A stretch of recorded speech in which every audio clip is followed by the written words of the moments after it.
How's it going, boys? Johnny Superbman here, and it's time for another Questions with Superbman. Now, the last Questions with Superbman was like mid-November, and I gotta stop that. I want to get Questions with Superbman up once a week because there's so many questions that you guys ask me. And the last one, we only did 2 or 3 questions before it ended because the answers took forever. I want to give detailed answers, right? I don't want to just rapid fire. You guys take the time to send me questions. I want to give you good answers, all right? So what I'm going to try and do is I'm going to try and answer more questions per video, all right? And what I'm also going to do is try and get more Questions with Superbman up every single week, all right? So I'll give you guys my word about that. So let's get started right away here. Let's not waste any time. The first question comes to us from I Kittner. Oh my, okay, if I can't pronounce your name, I'm just going to spell it out. I-Kit-N-E-R, all right? He wants to know, excuse me, Johnny, how did you come up with the name Superbman? All right. Basically, I've played every single NHL game since NHL 2000. Well, I've played NHL 94, 95, 96, 97. I played those games as well, right? But I'm talking about I bought the game. I played it in depth from beginning to end ever since NHL 2000, right? 2000, Pronger on the title. 2001, Nolan. 02, Lemieux. 03, Iginla. 04, 05, Sakic and Heatley.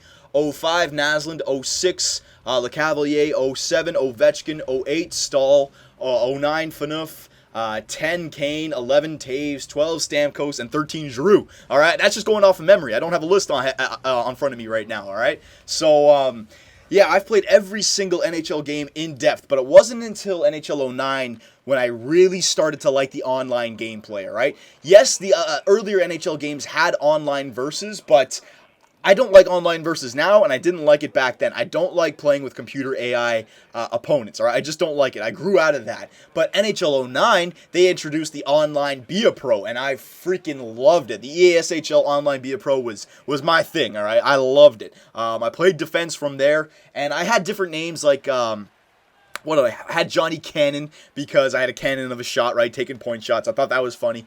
And then I had Johnny Hit a Post because it seemed like every shot that I took would hit the freaking post, all right? But then, what was it? I forget exactly what happened, if it was a good play or a good move or something, but I said something along the lines of, oh, man, that was superb, man. Like 2 words. That was superb, man, like giving someone a compliment or complimenting myself. I can't remember what it was. And it kind of just snapped in my head. It was like, boom! Oh my god, that sounds like Superman. Johnny Superbman. It just sounded like a cool name to have. And ever since NHL 10, I've had the exact same name, the exact same number, the same visor color, same position, same jersey tuck, all right? Same player template. Basically, I've kept it the same. And then once the YouTube thing started, we started with Black Ops videos, but then I started doing NHL videos, and they started to get a lot of views. And I started doing commentaries, and I just thought to myself, I don't want to use my my real name, and no, I'm not going to tell you guys my real last name because I don't need any creepers, all right? I just thought to myself, hell, I just use my online NHL Be A Pro player name, all right? And Johnny Superbman, it just worked. Johnny Superbman here, boys. How's it going? All right? It wasn't like I came up with the YouTube channel, I thought to myself, oh, I need a character name. No. The name Johnny Superbman was way before the YouTube channel even came out, all right? So thank you, I-Kit-N-E-R, for that question. That's how Superbman came to play, or whatever. All right, next one. What do we have? You know what? I'll cover this right now. This comes to us from the Sheen117. He says, please make a video about the YouTube job. It sounds really interesting. All right. So in the last video, I got into detail about my YouTube career, all right? How I got started, what I did beforehand. I talked about it, and man, overwhelming comments, just asking everything. How did you get partnered? What equipment did you have? How do you get paid? How much do you get paid? What did you do beforehand? All these questions came up. So what I'm going to do for you guys, for any new YouTubers out there looking to get their fingers dirty, trying to get started, I'm going to make, in the next 2 or 3 weeks, a complete Questions with Superbman video that is completely devoted to my YouTube career, basically. Everything and anything, all right? I don't want to get into it again because I talked about it last video. I want to save some time here. But, yeah, you don't have to ask me any more questions about it. I'm going to go into complete depth. I'll make a good 30-minute video because I could talk a long time about my YouTube career, all right? So anyone wondering about the YouTube stuff, that is going to come up in the next 2 or 3 weeks, all right? I want to stick to questions in this one. So, next, Ooh, this one comes. Oh, this is good. This one comes to us from Eminem2398, and he wants to know, or she, do you have a girlfriend? Ooh, we got personal questions now. All right, very nice. Originally I didn't want to answer personal questions, but again, no NHL season this year, so let's get it done. All right. So to answer your question, no. Currently, right now, I do not have what you would call an official girlfriend. Not a girl that you would date, 2 or 3 times. Not a girl that you would kiss 2 or 3 times. I'm talking about official girlfriend. No, I do not have an official girlfriend. And you know what? I haven't had an official girlfriend since what was it? Like 3rd year of college. Holy shit! Back in 2010 now. All right, back in what was it? February or March of 2010. So we're going up on 3 years.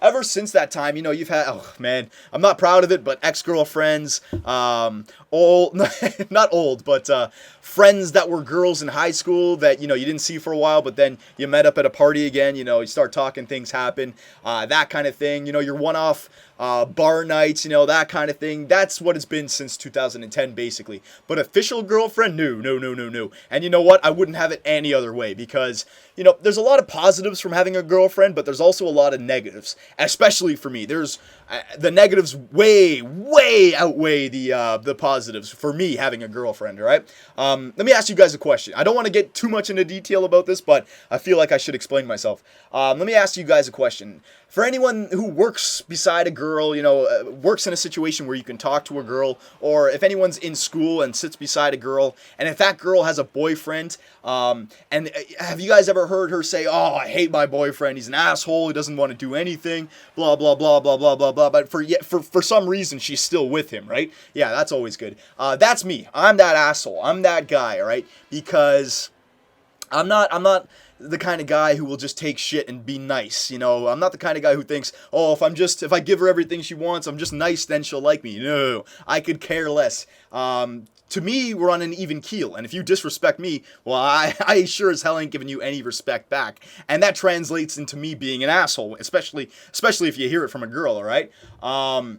One of the things that really make me an asshole, and one of the things that make me hate having a girlfriend is the text message. All right, I hate text message conversations because, when you're dating a girl, it's not bad because, she'll text message you and you just say something, blah, blah, blah. Let's set up another date, right? And you kind of you close it. But when you have an official girlfriend, you'll get a random ass text message at a weird ass time saying, "What's up?"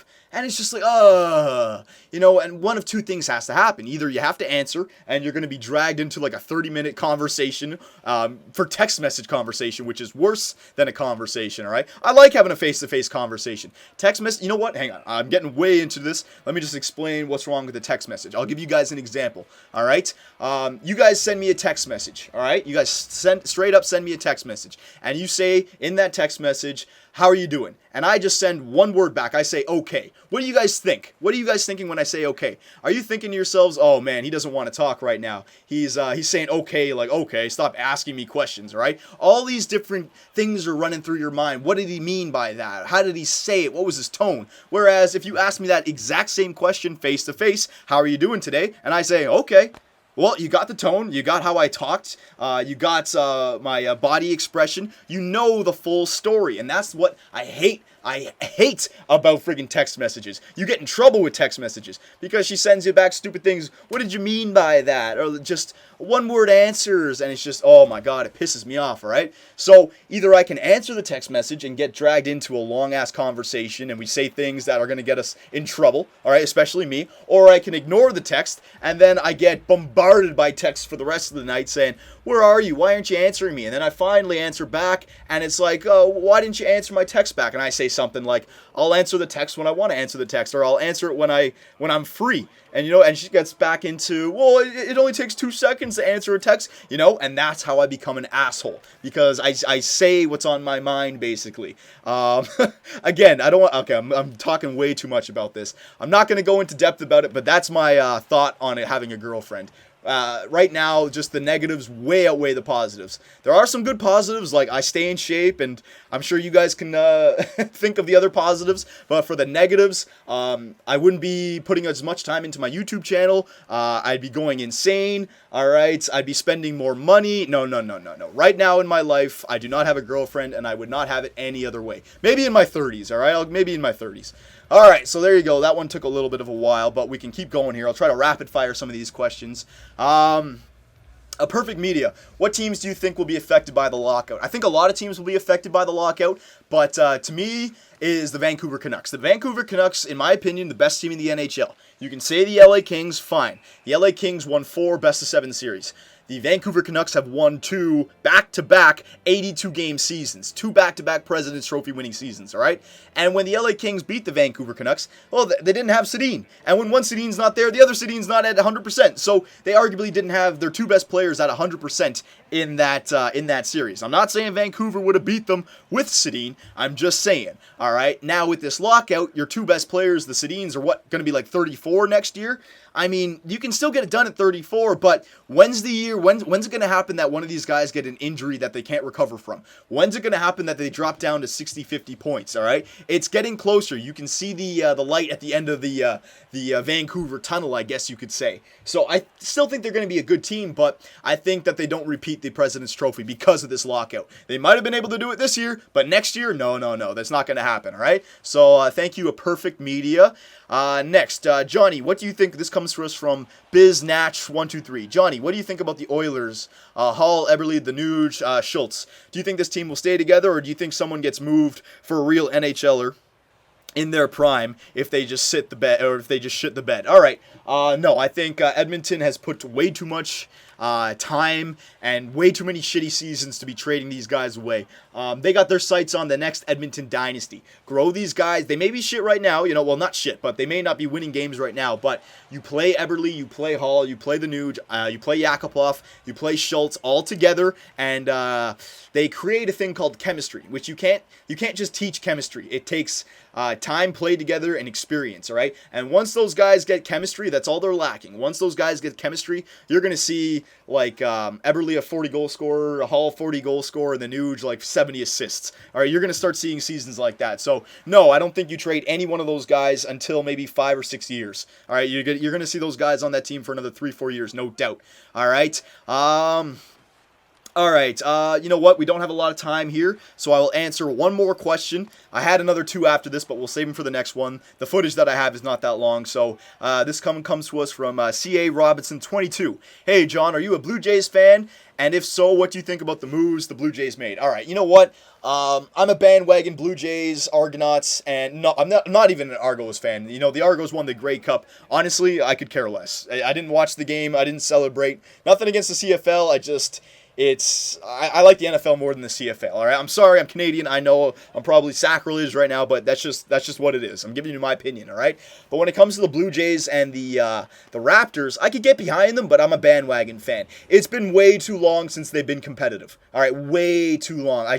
Hockey, the Leafs haven't been competitive either, but I care about the Leafs. Baseball and basketball, I just don't care about. I mean, I've been hearing the exact same commercials up here in Toronto, right? Exact same commercials for the Raptors and the Blue Jays every single year.